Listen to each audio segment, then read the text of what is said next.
Hello dear student, previous video में हम लोगों ने डिस्कस किया है ट्रांजिस्टर के बारे में। ट्रांजिस्टर की कौन कौन सी कॉन्फ़िगरेशन है और कॉमन एमिटर कॉन्फ़िगरेशन के बारे में मैंने आप लोगों को बताया था कि उसका नेक्स्ट वीडियो में हम लोग प्रैक्टिकल देखेंगे किस तरीके से सर्किट को हम लोग जोड़ते हैं। तो आइए शुरू करते हैं हमारा प्रैक्टिकल। देखिए आप लोगों के सामने ये ट्रांजिस्टर का जो एक है प्रैक्टिकल बॉक्स है, इसमें पीएनपी और एनपीएन दोनों ही ट्रांजिस्टर के लिए हम लोग को है कनेक्ट कर सकते हैं, दोनों ही ट्रांजिस्टर का कनेक्शन कर सकते हैं। हमने जो सर्किट डायग्राम देखा था वो डायग्राम था हमारा पीएनपी ट्रांजिस्टर के लिए। तो पीएनपी ट्रांजिस्टर के लिए सर्किट आप लोगों के सामने वापस मैं दिखा रहा हूं एक बार। अच्छा, इस सर्किट को कैसे जोड़ना है, देखिए हम लोग सर्किट को देख के सर्किट जोड़ते हैं। किस तरीके से हम लोग सर्किट जोड़ते हैं, देखिए अगर हम लोग बात करें सर किधर से भी शुरू करते हैं, हम लोग बात करते हैं सर इस तरफ बैटरी का नेगेटिव किधर जा रहा है बेटा, अमीटर के नेगेटिव में, और इधर भी बैटरी का नेगेटिव किधर जा रहा है, अमीटर के नेगेटिव में। और एक चीज ये पता है कि सर जो वोल्ट मीटर होते हैं वो दोनों ही वोल्ट मीटर पैरेलल लगे रहते हैं। पैरेलल लगे रहते हैं इसका मतलब क्या है सर, बैटरी का नेगेटिव वोल्ट मीटर के नेगेटिव से, बैटरी का पॉजिटिव वोल्ट मीटर के पॉजिटिव से। और इधर भी वही सिस्टम है, बैटरी का नेगेटिव वोल्ट मीटर के नेगेटिव से, बैटरी का पॉजिटिव वोल्ट मीटर के पॉजिटिव से। तो पॉजिटिव पॉजिटिव नेगेटिव नेगेटिव, ये तो हम लोग पैरेलल में वोल्ट मीटर को कनेक्ट कर देंगे। और अमीटर में कैसे जा रहा है, बैटरी का नेगेटिव इस अमीटर के नेगेटिव में, इधर बैटरी का नेगेटिव वापस इस अमीटर के नेगेटिव में। ये प्लस जा रहा है बेस में, इधर प्लस जा रहा है कलेक्टर में। और जो हमारा ई है वो दोनों ही पॉजिटिव में क्या है बेटा, कॉमन है। तो आइए देखते हैं किस तरीके से सर्किट हम लोग जोड़ते हैं। हम लोग बात करते हैं सबसे पहले वोल्ट मीटर की। वोल्ट मीटर कैसे था सर, एक वोल्ट मीटर ये इधर लगा हुआ इनपुट वाला, और ये हमारा इनपुट के लिए बैटरी लेकर रखी है सर। पॉजिटिव को पॉजिटिव से, पॉजिटिव को पॉजिटिव से कनेक्ट किया, और नेगेटिव को नेगेटिव से। सर ये नेगेटिव को हमने किससे कनेक्ट कर दिया, नेगेटिव से कनेक्ट कर दिया। वापस हम आउटपुट की तरफ जाते हैं सर, आउटपुट में भी वोल्ट मीटर लगा हुआ है। पॉजिटिव को पॉजिटिव से कनेक्ट कर दो, और नेगेटिव को कैसे कनेक्ट करेंगे बेटा, नेगेटिव को नेगेटिव से कनेक्ट कर दो। ये तो हो गया हमारा वोल्ट मीटर जो पैरेलल में कनेक्टेड थे। उसके बाद बात करते हैं हम अमीटर की। अमीटर कैसे कनेक्ट था सर, बैटरी का नेगेटिव जा रहा था अमीटर के नेगेटिव में। ये रहा बैटरी का नेगेटिव ब्लैक वाला जो जा रहा है अमीटर के नेगेटिव में, ये अमीटर के नेगेटिव में दे दिया हमने। उसके बाद अगर मैं इधर भी बात करूं तो इधर भी वही था, इधर भी था सर बैटरी का जो नेगेटिव है वो जा रहा था अमीटर के नेगेटिव में। ये बैटरी का नेगेटिव है, किधर जा रहा था सर, अमीटर के नेगेटिव में, अमीटर के नेगेटिव में डाल दिया। उसके बाद सर इधर अमीटर का पॉजिटिव किस में जा रहा था सर, बेस में जा रहा था। इधर अमीटर का पॉजिटिव बेस में। देखिए यहाँ पे कलेक्टर बेस और एमीटर के दो टर्मिनल है, आप लोग किसी भी एक टर्मिनल में कनेक्ट कर सकते हो। और वापस जो हमारा ये वाला अमीटर था जो आईसी, वो किस में जा रहा था सर, वो जा रहा था कलेक्टर में, ये हमने दे दिया कलेक्टर में। अब सर दोनों ही तरफ बैटरी के पॉजिटिव बच गए देखो हमारे पास में, और ई बच गया, इधर ई के दोनों टर्मिनल बच गए। चूंकि ई हमारा कैसा है, ई हमारा कॉमन रखना है, तो ये कॉमन टर्मिनल है, इसीलिए दोनों ही बैटरी के पॉजिटिव एक बार बैटरी के इस पॉजिटिव से हम कनेक्ट कर देंगे, और दूसरी बार बैटरी के जो है हम इस पॉजिटिव से इसको कनेक्ट कर देंगे। तो ये हमारा सर्किट जो है वो कंप्लीट होता है। यहाँ पे बड़ा सिंपल सा सर्किट है। वोल्ट मीटर को पैरेलल, अमीटर को सीरीज में, ई को जो हमारा ई मीटर है उसको क्या किया हमने, कॉमन रखा है बैटरी के दोनों ही पॉजिटिव से। तो ये हमारा सर्किट कंप्लीट है।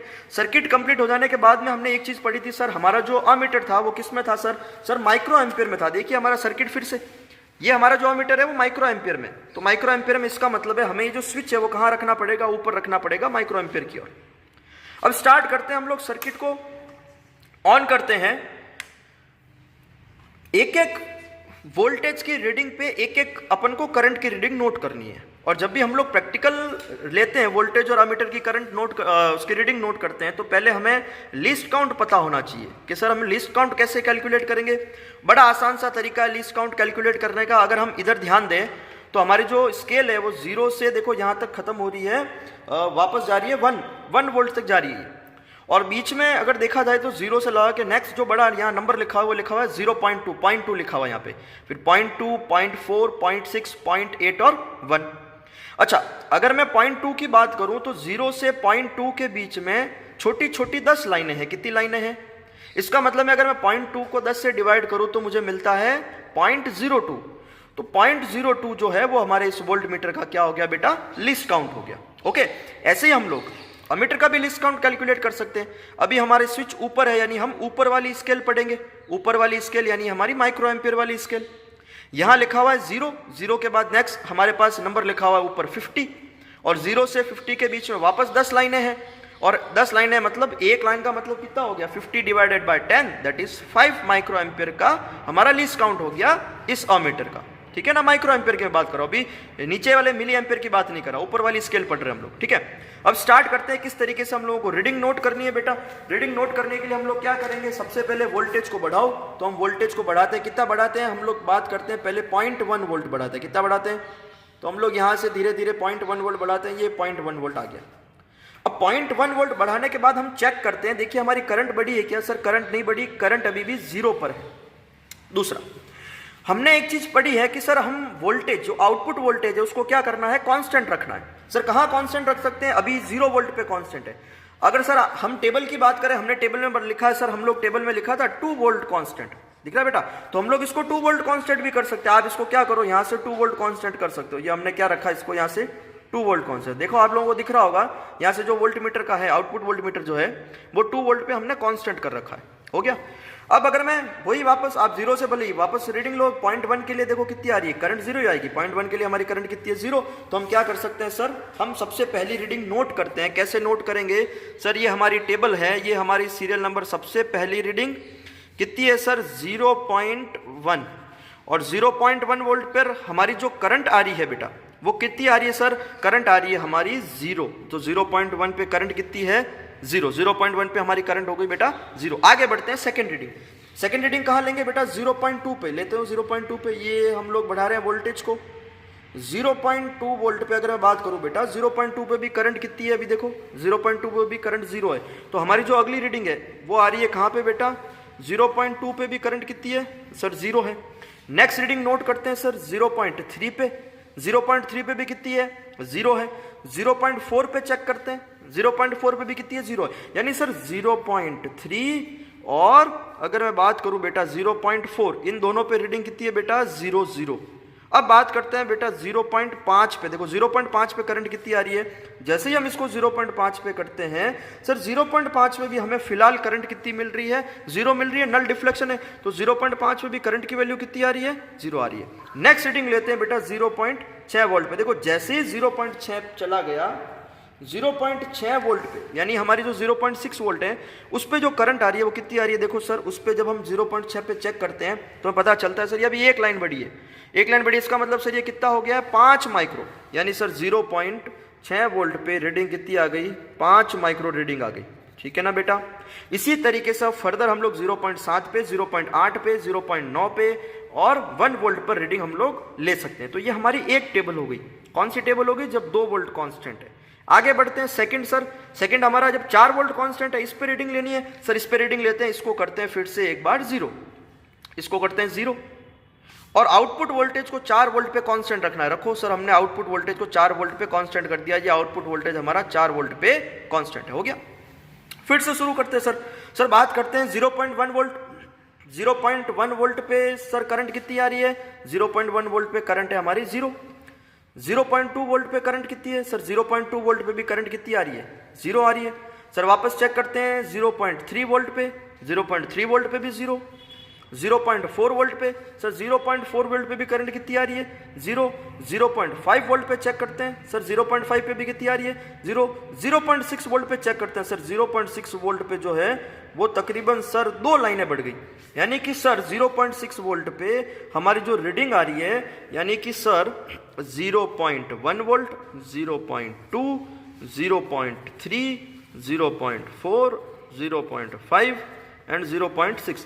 सर 5 तक हमारी रीडिंग कितनी है सर, 5 तक हमारी 0, 0 है और 0.6 पे कितनी आ रही है, 10 माइक्रो आ रही है। फर्दर आप रीडिंग ले सकते हो, अगर 0.7 पे लेना चाहते हैं हम 0.7 पे भी ले सकते हैं। सर जैसे ही 0.7 करूंगा मेरी रीडिंग कितनी आ गई, 50 और 100 के बीच, यानी कितनी होगी 75। तो सर 0.7 पे मेरी करंट कितनी आ रही है सर, 0.7 पे करंट आ रही है 75 माइक्रो एम्पीयर। समझ में आ रही है बेटा। और अगर हम लोग 0.8, 0.9, 0.10 आगे भी रीडिंग ले सकते हैं। तो ये हमारा जो तरीका है वो इनपुट कैरेक्टरिस्टिक कैसे, उसके लिए कैसे रीडिंग लेंगे, ये उसका प्रोसेस है, ठीक है बेटा। तो ये होगी हमारी इनपुट कैरेक्टरिस्टिक की रीडिंग। हम क्या करते हैं बेटा, वोल्टेज को वापस करते हैं 0 और यहां से भी वोल्टेज को करते हैं 0। तो ये जो प्रोसेस था वो किसके लिए था बेटा, इनपुट कैरेक्टरिस्टिक के लिए हम लोगों ने रीडिंग ली है। आगे हम लोग बात करते हैं बेटा आउटपुट कैरेक्टरिस्टिक की, कि आउटपुट कैरेक्टरिस्टिक कैसे ड्रॉ करनी है, उसके लिए किस तरीके से रीडिंग लेंगे। तो वापस हम सर्किट हमारी ऑब्जर्वेशन टेबल की तरफ चलते हैं। सर ऑब्जर्वेशन टेबल में आउटपुट कैरेक्टरिस्टिक में हम लोगों ने लिखा है बेस करंट को कांस्टेंट, कहाँ कहाँ सर, एक बार 50 माइक्रो एम्पियर, एक बार 100 माइक्रो एम्पियर पे लिए। आप लोग चाहे तो 3 टेबल भी बना सकते हो, ठीक है ना बेटा, मतलब आगे 150 माइक्रो एम्पियर के लिए भी आप ले सकते हो। हम लोग यहाँ पे 2 अलग अलग करंट की वैल्यू पे चेक करते हैं क्या रीडिंग आती है। बात करते हैं VC और IC की, यानी हम लोग इस बार जो रीडिंग लेंगे वो इस वोल्ट मीटर और अमीटर की रीडिंग चेक करेंगे। तो सबसे पहले 50 माइक्रो पे कांस्टेंट करना है, करंट को करते हैं 50 माइक्रो पे। यहाँ से इस वाली नोब से आपको क्या करना है बेटा, 50 माइक्रो पे कांस्टेंट करना है। इसको 50 माइक्रो पे लेके जाते हैं, 50 माइक्रो पे लेके जाते हैं, ये 50 माइक्रो पे हमने कांस्टेंट कर दिया। और जैसे ही हम लोग एक बार वोल्टेज बढ़ाएंगे, एक बार करंट की वैल्यू क्या रहती है, बेस करंट की डिक्रीज होती है, तो इसको वापस हमें क्या करना पड़ेगा, 50 पे सेट करना पड़ेगा। अब ये कहीं नहीं जाएगा, अभी 50 पे क्या रह गया, कांस्टेंट। अब यानी ये हमारा जो IB है, यानी जो बेस करंट है, वो किस पे कांस्टेंट है सर, 50 पे कांस्टेंट है। और रीडिंग किसकी लेनी है सर, हमें इस वोल्ट मीटर और इस अमीटर की रीडिंग लेती है। तो लेते हैं बेटा, देखिए इस वोल्ट मीटर की मैं बात करूं तो स्केल वापस 0 से 2, 4, 6, 8, 10, इसका मतलब सर एक बड़ी लाइन कितना हो गया, 1 वोल्ट। और ये हमारा मिली अमीटर है, मिली अमीटर 0, 10, 20, 30 कुछ इस प्रकार से। हम लोग रीडिंग चेक करते हैं, देखते हैं सबसे पहले 1 वोल्ट पे करंट की क्या वैल्यू आएगी। क्योंकि जब हम आउटपुट की बात करते हैं तो करंट लगभग बेटा कांस्टेंट रहती है, ठीक है। तो 1 वोल्ट पे हमें करंट कितनी मिल रही है सर, 1 वोल्ट पे हमारी जो करंट है लगभग 8 के करीब आ रही है। कितनी आ रही है, तो यानी सर अगर मैं बात करूं 1 वोल्ट की, तो 1 वोल्ट पे करंट कितनी आ रही है बेटा, लगभग 1 आ रही है। और 1 पे कौन सी सर करंट आ रही है, मिली एम्पियर में, ये 8 मिली एम्पियर में करंट आ रही है हमारे पास में। आगे बढ़ते हैं, 2, 3, 4, 5 पे रीडिंग लेते हैं। अगर मैं 2 पे रखूं बेटा, तो 2 पे कितनी आ रही है सर, 2 पे लगभग 8 पे कांस्टेंट ही है। अगर मैं बात करूं बेटा 3 वोल्ट पे, तो 3 वोल्ट पे कितनी आ रही है सर, 3 वोल्ट पे लगभग 8 और 9 के बीच में।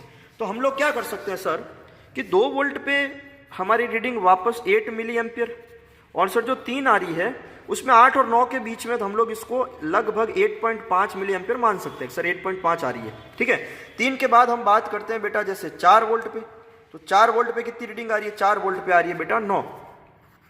तो इसी प्रकार से हम लोग फर्दर आगे रीडिंगे बेटा ले सकते हैं, ठीक है। ये 4 रीडिंग मैंने आपको लेके बताई, आप लोग 5 वोल्ट पे, 6 वोल्ट पे, 7 वोल्ट पे, जितनी आपको 8 या 10 वोल्ट पे तक आपको रीडिंग लेनी है, वहां तक आप रीडिंग लेके ग्राफ प्लॉट कर सकते हैं। तो ये कहां पे था बेटा, 50 माइक्रो पे। सर हम 100 पे भी ले सकते हैं, 100 माइक्रो एम्पियर पे भी मैं आपको 2-3 रीडिंग लेके दिखाता हूं किस प्रकार से हम लोग रीडिंग लेंगे। उसके लिए क्या करते हैं, हम लोग इसको वापस कम करते हैं, इसको कांस्टेंट करते हैं कहाँ पे बेटा, 100 पर। इसको कांस्टेंट करते हैं 100 पर, ये हमने बेस करंट को कांस्टेंट कर दिया 100 पर, ठीक है बेटा। अब 100 कांस्टेंट कर दिया, वापस वही तरीका सर हम लोग क्या करते हैं, 1 वोल्ट पे रीडिंग लेते हैं। सर जैसे ही यहाँ से 1 वोल्ट किया, हम यहाँ देख रहे हैं कि सर जो अमीटर है उसकी पहले रीडिंग थी 8, इस बार कितनी होगी बेटा, इस बार 1 वोल्ट पे लगभग रीडिंग आ रही है इसकी 15 और 1 16 के करीब रीडिंग आ रही है। तो सर यहाँ पे करंट की वैल्यू डबल हो गई, यानी सर अभी यहाँ पे 1 वोल्ट पे करंट कितनी मिल रही है मेरे को सर, यहाँ पे करंट मिल रही है मेरे को 16 मिली एम्पियर। समझ में आ रही है बेटा मेरी बात। अब हम लोग आगे बढ़ते हैं सर, 2 वोल्ट पे चेक करते हैं। सर 2 वोल्ट पे चेक करते हैं, 16 के बाद सर ये थोड़ा इंक्रीज हुआ है, 16 के बाद कहाँ चला गया सर ये 17 पे चला गया है, ठीक है। तो हम लोग लिखते हैं सर 2 वोल्ट पे कितनी रीडिंग आ रही है सर, 2 वोल्ट पे 17 मिली एम्पियर आ रही है, ठीक है बेटा। इसी प्रकार से हम 3 और 4 पे भी लेके देखते हैं। देखो अगर मैं 3 पे लेके देखूं तो 3 पे क्या रीडिंग आ रही है सर, 3 पे 17 और 18 के जस्ट बीच में आ रहा है, 17 और 18 के बीच में दिख रहा है, ठीक है बेटा। यहाँ पे मुझे 17-18 के बीच में दिख रहा है, और वैसे 17 से थोड़ा आगे आप लोग इसको क्या मान सकते हैं, ये लगभग 18 पे पहुंच गया है। तो ये सर 3 वोल्ट पे लगभग 18 मिली एम्पियर है, ठीक है बेटा। तो इसी प्रकार से हम लोग 4, 5, 6, 7, 8 वोल्ट तक या 10 वोल्ट तक क्या कर सकते हैं बेटा, इसकी रीडिंग ले सकते हैं। इन सारी रीडिंगों की कैलकुलेशन, ये सारी रीडिंग, इन रीडिंग से हम लोग कैसे ग्राफ प्लॉट करेंगे वो भी मैं आप लोगों को फर्दर नेक्स्ट वीडियो में इसके बारे में हम लोग डिस्कस करेंगे। और ये सारी कैलकुलेशन आपको हमारे टेलीग्राम चैनल पर मिल जाएगी। सारा प्रैक्टिकल की ऑब्जर्वेशन टेबल, इनके ग्राफ्स और इनकी कैलकुलेशन हमारे टेलीग्राम चैनल पर अवेलेबल है। तो आप लोग ज्वाइन करें हमारा टेलीग्राम चैनल भी। Thank you so much.